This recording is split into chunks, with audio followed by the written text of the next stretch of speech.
Ya, terima kasih rakan kita di negara Brunei Darussalam berkongsi berkenaan tempat-tempat menarik khususnya island hopping, ya, pulau-pulau yang menarik yang berada di negara Brunei Darussalam yang mungkin boleh kita kunjungi selepas ini sebagai salah satu tarikan utama di sana. Baik penonton, selepas ini kita akan berbicara berkenaan Festival Sastra Antarabangsa Panorama 2022. Tapi terlebih dahulu kita saksikan puisi Warisan Merdeka daripada salah seorang pemuisi yang mewakili Malaysia dalam festival ini. Sama-sama kita saksikan.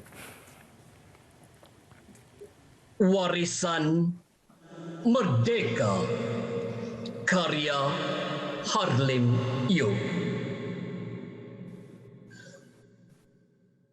Maaf, Nadim, ku kesal pada kehilangan, menghasut raja menanam benih kebencian atas jasa yang disumbangkan. Kerana khawatir kepintaran menghambat segala kekuasaan, rela matikan kebijaksanaan biar kebodohan menjadi ikutan. Itulah persembahan puisi ataupun sajak Warisan Merdeka daripada salah seorang pemuisi kita, iaitu Tuan Harlim Yo. Jadi hari ini untuk kita berbicara berkenaan Festival Sastra Antarabangsa Panorama 2022, dua orang tetamu bersama kita pada pagi ini, iaitu Dr. Zainatul Syuhaida Abdul Rahman yang merupakan kurator program. Assalamualaikum. Waalaikumsalam. Dan juga kita bersama dengan Tuan Harlim Yo. Tadi kita dah saksikan Tuan Harlim menyampaikan penuh dengan ekspresi dan emosi, ya. Alhamdulillah, satu puisi yang sangat dekat dengan kita sebagai keluarga Malaysia lah. Dan Tuan Harlim Yo juga sebagai seorang penyaras program, dan juga apa lagi peranan dalam festival ni? Sebenarnya peranan saya lebih kepada program, iaitu program pada hari itu, penyelaras program dan juga pengemudi program supaya melancarkan segala perancangan. Oh, okey, itu antara peranan yang dimainkan oleh Tuan Harlim Yo lah. Okey, Doktor, mungkin untuk permulaan ni boleh kongsikan kepada keluarga Malaysia yang menyaksikan sekarang ini berkenaan festival antarabangsa yang dilangsungkan sehingga hari ini, hari terakhirnya. Okey, mungkin boleh berikan perincian berkenaan program ini. Terima kasih. Sebenarnya program ini dinamakan Festival Sastra Antarabangsa Panorama 2022, ya, yang dianjurkan oleh Yayasan Penulis Antarabangsa berpusat di negara India. Dan program ini sebenarnya berlangsung selama 1 bulan. Wow. Ya, bermula daripada 1 Januari, ya, dan esok penamatnya. Esok penamatnya, ya. Dan program ini sebenarnya melibatkan lebih daripada 300 penyair, ya, dan juga lebih daripada 54 buah negara. Tujuan program ini sebenarnya adalah untuk melebar luas, memperluaskan lagi nilai-nilai kemanusiaan sejagat di seluruh dunia. Wow. Dan yang paling penting sekali, kami sebenarnya bersama dengan pemuisi-pemuisi seluruh dunia cuba memecah rekod ASIS World Record Research Foundation, iaitu program antarabangsa sastra terpanjang di dalam talian. Wow, dan tanya. Untuk pengetahuan, sehingga ke hari ini saya dimaklumkan oleh Presiden Yayasan, iaitu Dr. Prif Nambia, dan juga setiausahanya, ya, Prof Irene daripada Greece, kita sudah berjaya memecah rekod sebanyak 2,600 jam. Wow. Sehingga kemarin tu, belum hari ini lagi. Belum lagi hari ini. Wow, ya. Setakat hari ini dah pun memecahkan rekod dunia. Benar, Alhamdulillah, satu pencapaian yang sangat membanggakan untuk pemuisi-pemuisi di peringkat kebangsaan dan juga peringkat antarabangsa. Okey, mungkin boleh kongsikan juga bagaimana keterlibatan negara kita Malaysia dalam festival-festival antarabangsa ini, khususnya melibatkan bidang-bidang sastra ini. Bagaimana? Sebenarnya selain daripada kami bertujuh, ya, penyair-penyair ataupun pemuisi, ya, di tanah air banyak sebenarnya cuba bersama-sama seperti mana vision yang kami bawa ini mengantarabangsakan bahasa Melayu hingga ke peringkat global. Ya, bukan saja kami. Saya sebenarnya dihubungi, ya, oleh oleh Presiden sendiri pada bulan Oktober Dan beliau memilih saya sebenarnya secara solo, ya, bagaimana untuk memperluaskan lagi, melebarkan lagi tentang nilai-nilai kemanusiaan sejagat, ya. Dan apabila saya memikirkan mengapa saya harus pergi seorang, adalah lebih baik sekiranya saya menjemput, ya, semua pemusi-pemusi tanah air turut bersama saya. Ya, kerana yang pertamanya sekali saya mahu mengantarabangsakan bahasa Melayu hingga ke peringkat global, ya. Dan program ini sebenarnya juga sejajar dengan tanggungjawab saya. Saya daripada Pusat Pengajian Penulisan Kreatif, Fakulti Filem Cerita Animasi Universiti Teknologi Mara Malaysia, di mana menyahut misi dan wawasan universiti, mengangkat universiti hingga ke peringkat global. Dan kami menyahut cabaran ini sebenarnya. Pasti cabaran ini pasti akan memberi satu impak yang cukup besar kepada negara kita lah. Dalam kita usaha untuk mengantarabangsakan puisi-puisi Melayu ke pentas antarabangsa. Okey, Tuan Halim, mungkin boleh kongsikan kepada penonton apa yang ingin kita tonjolkan kepada masyarakat dunia melalui puisi-puisi Melayu yang kita sedia maklum cukup indah dengan bahasanya. Benar sekali. Dan seperti mana yang Doktor sebut tadi itu berkenaan dengan mengantarabangsakan bahasa Melayu. Jadi kami beranggapan untuk mengantarabangsakan bahasa Melayu itu kita perlu ada satu saluran, dan kita boleh pada masa yang sama mengangkat bahasa Melayu melalui puisi, persembahan puisi.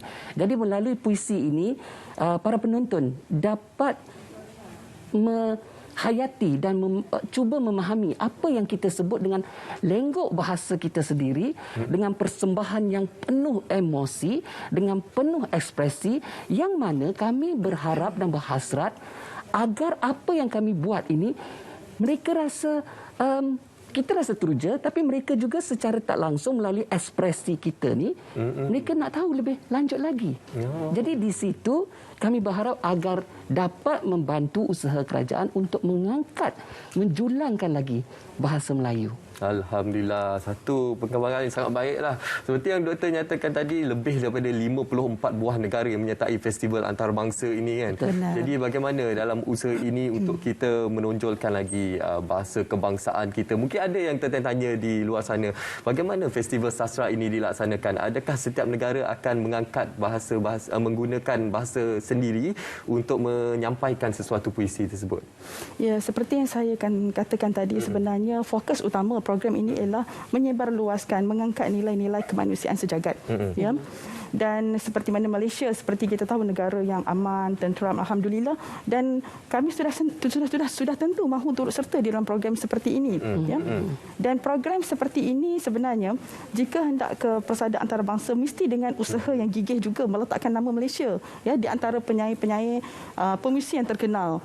Ya, mestilah menghubungi mereka dan melihat aktiviti mereka, mesti memikirkan bagaimana alternatif supaya kita boleh mengantarabangsakan bahasa Melayu ini. Ya, dan alhamdulillah dengan ketekunan kita, kesungguhan kita menunjukkan kepada mereka, ya, tentang bagaimana usaha kita mengangkat bahasa ibunda ini, dan kita mendapat pujian yang terbaik sebenarnya dibandingkan negara-negara yang lain. Alhamdulillah, ya, mendapat pujian sampai ke peringkat antarabangsa, itu yang boleh kita banggakan sebagai keluarga Malaysia. Okey, Tuan Halim Yo, setelah mengikuti festival di peringkat antarabangsa ini melibatkan beberapa buah negara dan juga sehingga mencapai satu pencapaian memecah rekod dunia. Jadi mungkin boleh kongsikan kepada penonton apa antara keunikan, kekuatan puisi-puisi Melayu kita kalau dibandingkan negara-negara lain. Okey, saya sebenarnya seorang Tionghoa, seorang Cina. Tetapi saya sangat bangga menggunakan bahasa Melayu, dan saya berharap di luar sana para penonton tak kira di mana jua lah anda berada, angkatlah bahasa Melayu dan gunakanlah bahasa Melayu, kerana keunikan bahasa Melayu itu boleh menyatukan kita keluarga Malaysia ini. Jadi kelainan apa yang kita tonjolkan di situ ialah selain pada bahasa kita yang lain daripada yang lain, lenggok bahasa, cara kita dan juga persediaan kita. Kami cuba tampilkan, cuba pamerkan sesuatu identiti negara, iaitu yang pertama dengan cara poster yang tersendiri. Poster yang tuan-tuan dan puan-puan lihat di latar di belakang ini, sebenarnya itu adalah satu usaha kita sendiri. Bukan diwajibkan pun. Itu satu kelainan yang kita cuba tunjukkan. Dan kalau dilihat pada poster dia tu, ada bendera Malaysia, itu Jala Gemilang. Kelainan itu kita cuba tonjolkan. Dan kalau seandainya dilihat secara terperinci, ada peta dunia yang berbunga-bunga, yang membawa maksud kedamaian. Iaitu ada ciri-ciri yang tersurat dan juga tersirat. Apa yang kita dengar daripada puisi, seperti mana yang pada permulaan tadi itu, adalah sebahagian daripada kelainan yang kita cuba tunjukkan. Okey, cukup indah daripada keunikan dan kekuatan puisi-puisi Malaysia itu. Okey, Doktor, mungkin ada dalam kalangan penonton kita yang tertarik untuk menyertai festival sastra ini secara dalam talian. Bagaimana untuk penonton keluarga Malaysia boleh menyertai program ini? Baik, sebenarnya ada banyak program-program sebegini ya di peringkat antarabangsa dan banyak penulis penyair kita, sastrawan kita yang menyertai pun. Cuma berbeza sedikit kali ini cuba memecah Access World of Record, iaitu yang terpanjang sekali di dalam talian kan. Itulah pada pendapat saya jiwa dan semangat tu. Jiwa dan semangat tu apabila orang kata apa, nasionalisme tu, patriotik tu yang kuat di dalam diri, kita akan sentiasa memikirkan bagaimanakah cara untuk kita menyumbang untuk negara. Apabila kita ada jiwa yang begitu, ya, untuk makluman, penyair-penyair yang lain ini mungkin mereka menyertai festival ini adalah kerana mereka mahu memecah World of Record. Tetapi kami sudah sepakat, bukan itu matlamat utama kami. Matlamat utama kami ialah mahu mengantarabangsakan bahasa Melayu hingga ke peringkat global. Ya, dan seperti yang persoalan tadi itu, sebenarnya jika di dalam diri kita semua rakyat Malaysia ada perasaan ya untuk menyumbang kepada negara, ini adalah salah satu alternatifnya. Berusaha mencari ya di mana-mana pun ya, di mana-mana penganjuran pun terlibat sama ya untuk mengangkat bahasa Melayu ini hingga ke peringkat antarabangsa. Okey, pemisi-pemisi kita inilah yang boleh saya katakan sebagai pejuang-pejuang bahasa kita yang mengangkat nasionalisme negara kita ke peringkat yang lebih tinggi dan mencerminkan kepelbagaian budaya dan juga kaum dalam negara kita. Okey, Tuan Halim Yeoh, mungkin boleh sampaikan sedikit nasihat dan juga saranan kepada seluruh keluarga Malaysia di luar sana, khususnya generasi muda, untuk terus memartabatkan bahasa ibunda kita dan juga terus menyemai keindahan dalam puisi-puisi sastra dalam negara kita. Sebenarnya senang saja bagi saya. Yang pertama, saya nak bagi 3 tips ataupun 3 panduan kepada para penonton. 3 ini MUS. Yang pertama, minat. Minat tu perlu ada. Bukan kerana semata-mata populariti. Bukan semata-mata kemewahan, keuangan, kekayaan yang nak dikejar. Minat itu yang dalaman. Yang kedua, usaha. Usaha mencari dan mendekati apa yang kita minat itu. Dan yang ketiga ialah sabar. Sabar menghadapi apa yang kita nak, sabar menghadapi apa yang kita tak nak. Tipsnya, panduannya. Tadi dipaparkan beberapa poster. Inilah yang boleh tuan-tuan dan puan-puan para penonton boleh ambil bahagian. Yang pertama yang akan berlaku ini, jam 4 petang, pemuisi di Karangkraf akan buat satu acara. Jinak-jinakkanlah dengan acara sedemikian. Dan saya sendiri juga ada acara panorama kehidupan yang 2 hari bulan 2. Okey, secara ringkasnya inilah antara poster-poster berkenaan deklamasi puisi dan juga berkenaan program-program yang dilaksanakan khususnya berkenaan Festival Sastra Antarabangsa Panorama 2022. Jadi kita ucapkan terima kasih dan selamat maju jaya kepada kedua-dua pemuisi kita yang juga merupakan bagi saya pejuang bahasa kita, iaitu Dr. Zainatul Syuhaida Abdul Rahman yang merupakan kurator program dan juga Tuan Halim Yeoh yang merupakan penyelaras program. Terima kasih banyak-banyak. Terima kasih. Terima kasih. Baik penonton, sekarang ini kita nak berehat seketika. Kembali selepas ini banyak lagi perkongsian yang menarik untuk anda. Jangan ke mana-mana.